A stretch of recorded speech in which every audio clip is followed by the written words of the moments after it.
दिवसाची सुरुवात आहे शुभरवर. आजकालचं युग जे आहे, आजकालचं जे जग आहे ते खूप वेगाने चाललेलं आहे. फास्ट चाललेलं आहे अगदी. जो तो अगदी टायमावर सगळे कामं व्हायला सगळ्यांना पाहिजे. बघा, पूर्वीच्या काळामध्ये समजा 50 वर्षापूर्वी आपल्या ट्रेनचे टायमिंग काय होते? ट्रेनची वेळ काय असायची?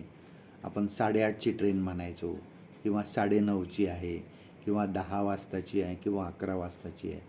आजच्या काही वर्षांपूर्वीपासून बघा लोकलचे काय टायमिंग असतात. 8:54 किंवा 10:51 किंवा 11:33 असे काहीतरी टायमिंग अगदी सेकंदावर टायमिंग चाललेला आहे. वेळ आपण बघतो.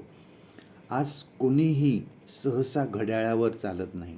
जे आपण हातावर बांधतो त्या घड्याळावर चालत नाही. सर्व मोबाईलवर बघतात. पूर्वी समजा आपल्याला कोणीतरी वेळ विचारली तर तो काटा जो आहे हा कुठे मध्ये जरी असला तरी आपण एक तर 8:20 सांगायचो किंवा 8:25 सांगणार. परंतु आता जर कोणी आपल्याला विचारलं तर आपण लगेच मोबाईल काढून काय सांगतो, 8:24 झाले, 8:23 झाले, 8:22 झाले. कारण आपल्याला तो परफेक्ट टायमिंग आपल्याला ते हवं असतं. आणि आम्हाला हे सर्व कामं वेळेवर करायची सवय लागलेली आहे. आणि हीच सवय आम्हाला देवाच्या बाबतीत सुद्धा घडलेली आहे. आम्हाला सुद्धा असं वाटतं की देवाने पटापट कामं करावी. आज आम्ही प्रार्थना केली, आम्हाला उत्तर लगेच पाहिजे. आज आम्ही एखादं काम करायला हाती घेतलेलं आहे, ते सगळं पटापट व्हायला पाहिजे. देवाने त्याचं उत्तर आम्हाला लगेच द्यायला पाहिजे. परंतु लक्षात घ्या की देव त्याच्या वेळेनुसारच काम करीत असतो. योग्य वेळ आहे त्याप्रमाणे तो करत असतो. देव जगाच्या किंवा आमच्या तुमच्या घड्याळाप्रमाणे चालत नाही. देवाची एक वेळ असते. बघा, गलतीकरास पत्र ह्याचा 4थ्या अध्यायामध्ये पाऊल काय म्हणतो की पाऊल असं म्हणतो की काळाची पूर्तता झाल्यावर देवाने आपला पुत्राला ह्या जगात पाठवलं. काळाची पूर्तता झाल्यावर याचा अर्थ त्याच्या वेळेनुसार ती वेळ आल्यानंतर त्याच्या दृष्टीने प्रभू येशू ख्रिस्ताला या जगात पाठवलं. बघा, रोमकरास पत्र ह्याचा 5वा अध्याय 6व्या वचनामध्ये सुद्धा पाऊल काय म्हणतो बघा.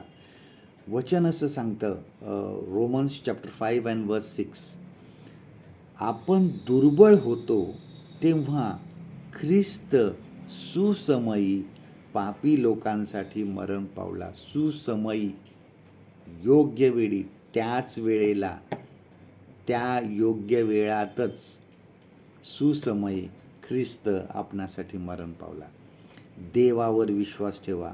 त्याच्या योजना, त्याच्या संकल्प जे असतात हे आमच्या हिताचेच असतात, आपल्या चांगल्यासाठीच असतात. पण ते त्याच्या वेळेनुसार आणि योग्य वेळीच ते पूर्ण होणार आहे. देवाची वेळ ही नेहमी बरोबर असते. आजचं देवाचं वचन आपल्यासाठी हे आहे, यशाया ह्याचा 60वा अध्याय 22वा वचन, आयझाया चॅप्टर 60 अँड वर्स 22. जो सर्वात लहान त्याचे सहस्त्र होतील, जो शूद्र त्याचे बलाढ्य राष्ट्र होईल.